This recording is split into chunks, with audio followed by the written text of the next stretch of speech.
So hello everyone, welcome to the channel. क्या हुआ? Centre of मास समझ में नहीं आ रहा है, कैसे निकाले यार? दो बॉडी जब एक दूसरे के साथ अटैच होती है तो सेंटर ऑफ मास कहाँ शिफ्ट हो जाता है सर? 2 मिनट में सिखाऊंगा, चलो ध्यान दो।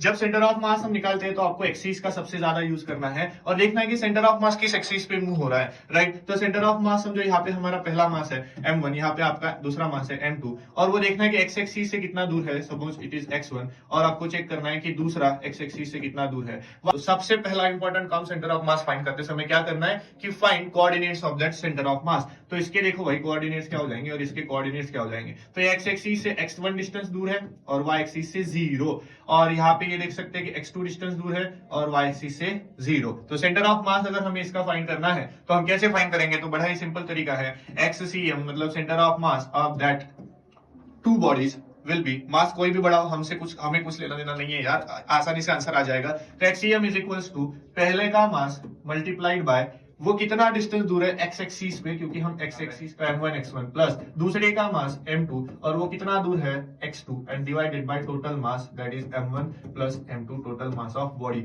Yes, it is very simple. ऐसे ही अगर नंबर ऑफ पार्टिकल्स बढ़ते जाएंगे हम आगे भी बढ़ाते जाएंगे, m3 m3 x3 m4 m4 m5 x5 और नीचे भी m1 m2 m3 m5 ये भी बढ़ते रहेंगे। तो ये तरीका है सेंटर ऑफ मास निकालने का साधारण भाषा में। वैसे ही अगर आपने y एक्सिस पे निकाला तो y एक्सिस का लिखना पड़ेगा m1 y1 plus m2 y2 divided by m1 plus m2। तो ये है एक सिंपल तरीका सेंटर ऑफ मास फाइंड करने का।